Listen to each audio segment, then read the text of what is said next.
going to be talking to you today about the critical alignment model. Now, I'd like to share with you a story about a girl that started baking pies with her grandma. And she started baking pies with her grandma every Sunday, and she loved the aroma that filled the kitchen. She loved the way that it felt rolling out the dough on the counter. And as she got older and she was deciding what to do with her job, her friends said, "Why don't you start making pies? You're so good at making pies, and we absolutely love the pies that you make." So she went into business and started to make pies. She opened up a little pie shop, and next thing she was living her dream, doing the thing that she loved every day and creating a business around it. The only problem was that she was working from 3 o'clock in the morning till 10 o'clock at night. As most entrepreneurs know, that is what ends up happening. You have a passion, you have the technical skills, and then you end up opening up a business, and it's so much more than you ever thought.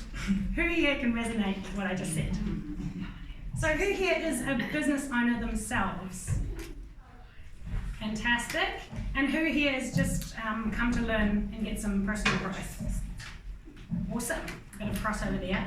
So the critical alignment model, I'm going to be bringing it through the lens of business, and also it's relevant in your personal lives. So everything that I talk about business-wise, you can also translate it back to the way that you are living your lives. So I'd really like to bring to you this quote: "You can't build a great building on a weak foundation." And the reason why the critical alignment model is so vital in our lives and in business is because we critically align ourselves with our purpose.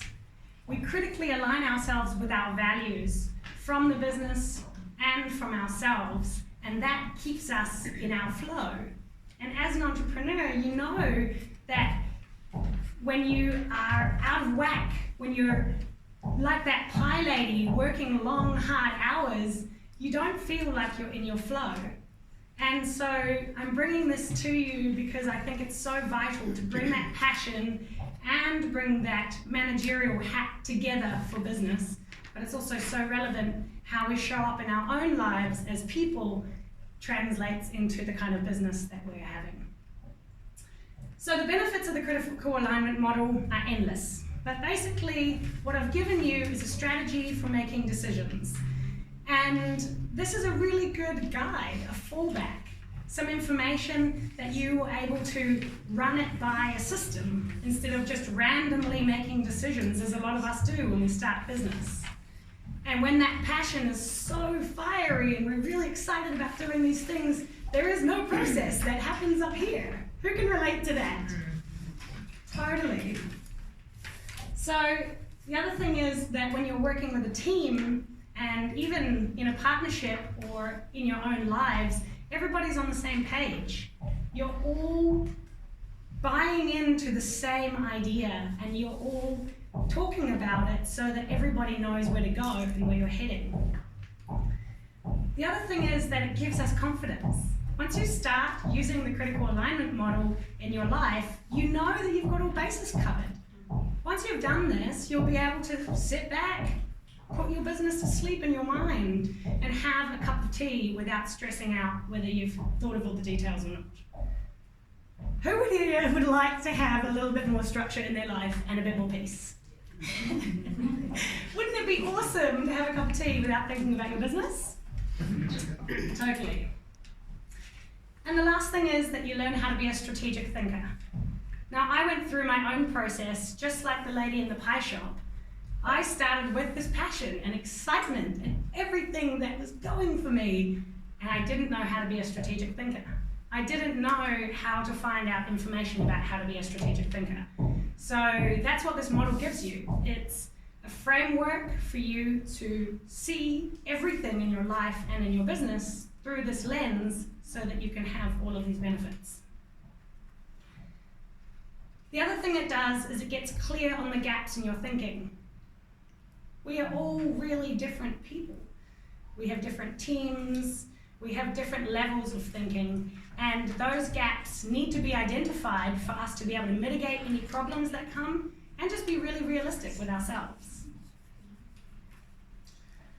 So this model was produced by Sharon Pearson. She is the founder of the Coaching Institute in Australia, in Melbourne. And she's a really incredibly powerful coach. And she designed this model because she recognized that you need to have this process. And she was the founder of what's called metadynamics. Has anyone here actually heard of neuro-linguistic programming, NLP? Yeah? Awesome.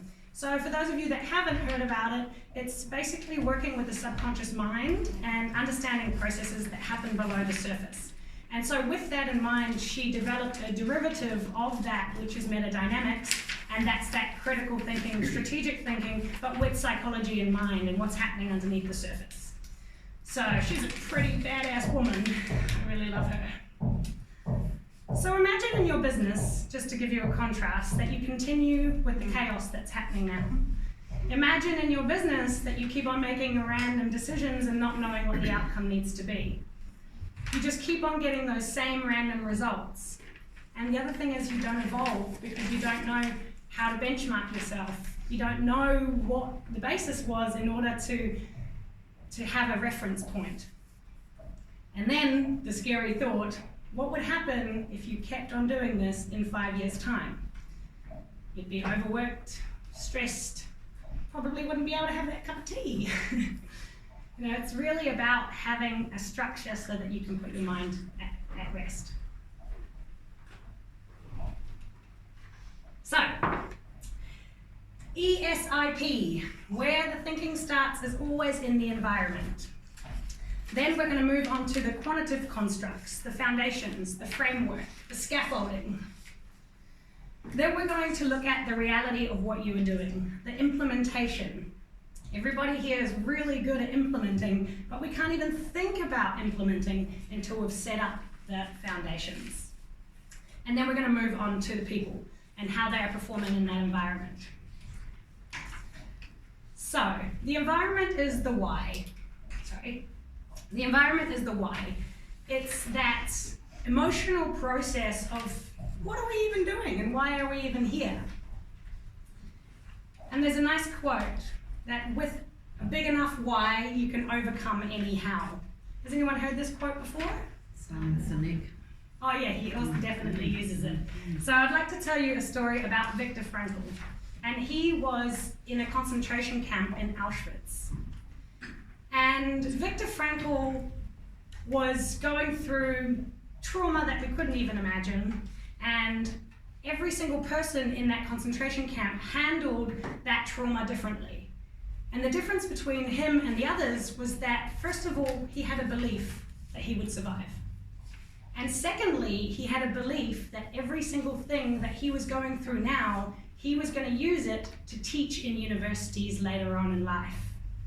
And so that fundamental belief, that core being, had so much more power and so much more resilience, and he was able to survive that situation because of his beliefs. So that's just a little story to let you know how important beliefs are, and that's what I'm talking about in the environment. That's that foundation, the structure. Every single person in this room knows how to implement, but do you know how to create the resourceful and resilient beliefs that you need to succeed in your life and succeed in your business? This quote is about success, and success is defined differently for everyone, but with neuro-linguistic programming, what they did was they studied success, and they came up with this statistic that successful people only need 50 to 70% of the information to make a decision. Why? Because they have a belief that regardless, anything that comes at them, they can handle it. And that's how powerful beliefs are. I'd like to share with you a story. In 2016, I was in Vietnam, and I decided to go on a cycle tour. And I flew with a friend of mine to Ho Chi Minh, and we cycle toured from Ho Chi Minh to Hanoi, 2,500 kilometers on a bike. Now, just before I was leaving New Zealand, I asked a friend of mine, do you have any words of wisdom for me before I leave? And he said, you're gonna muck it up. God, I thought, I'm gonna muck it up. That's not what I I wanted to hear at all. And then it dawned on me, when you have that mindset that something's going to go wrong, stuff's going to happen, you are so much more equipped with that resourceful mindset to deal with those problems, as opposed to going into it thinking you're going to absolutely rock it, and then when things happen, you go into distress. Who can relate to that? And how much more powerful is it to just know that life happens, and that whatever happens, you can actually handle it, because you have the tools and resources within you to be able to handle it. So I ended up going to Christchurch, 5 a.m. flight to Ho Chi Minh, and I got to the desk, and I remember there was this funny feeling in my tummy. And I had organised this whole trip, but I was doing it with a friend of mine, and I remember vaguely sending him a link to the visa. And for some reason, I had a brain fart and didn't do my own visa. So when I got to the counter at 5 a.m., she said, "Can I please have your visa?" And my friend showed his visa, and I was there, and I couldn't believe it. I had majorly mucked up. But because of the conversation I'd had with my friend previously, I was like, oh, you're going to muck something up. I mean, I was planning for months for this trip. It was a big trip.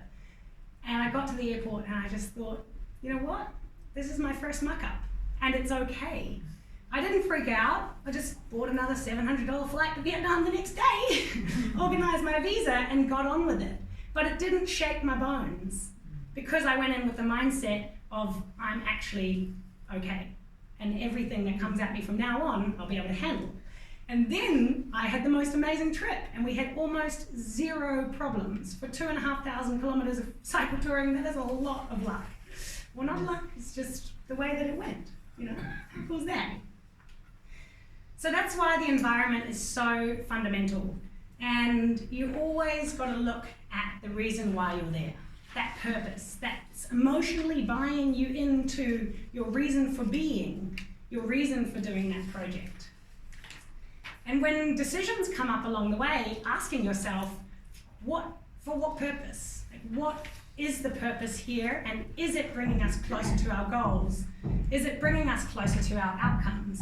And then also when you're working in a team environment, everyone is really clear on the purpose, so everyone can make decisions, because as long as it's bringing you closer to your purpose, then it's a good decision. The outcomes. Having an outcome and a purpose is totally different. The purpose is that driving overall emotional force, and the outcomes is what you want to see happen along the way, and getting really clear on those differences. And even just having these conversations, we quite often just assume that we know, oh, the reason for the project is to achieve X. But have you had a more complex view around what actually you're there to do? Maybe there's multiple ways to get there. But having this as a framework allows you to go through as a checklist and just have the conversation. Because you never know how many different views there might have been, or misunderstandings that could be avoided in the future by you knowing this. The qualities of excellence. What do you and your team rock at? This is very important, because you want to know these things, even though you think, oh, everyone knows that, everyone knows I'm good at, but when you write them down, you can draw on them later. When you're really clear of what your excellent qualities are, then you know that that's something that you can utilize against your weaknesses. There's the values, like I was talking about. Values, values, values, values. Like, I can't express enough how important values are. Who here has recently written down their values? Well done. Gold stars at the back there. Values are so fundamental to our lives. Our behavior is dictated by our need to meet our values. And the same thing happens in companies. When people have conflicting values, they don't like each other. When you have a project and you haven't discussed the values of the people involved, nobody buys into it emotionally, because they don't actually, with the core of their essence of their being, relate into the project. So having these conversations allows you to be there with vigilance. You're ready to be there because you really believe in it. It's being true to your values. I talked about beliefs before. Beliefs, the same thing. Just having those core fundamental beliefs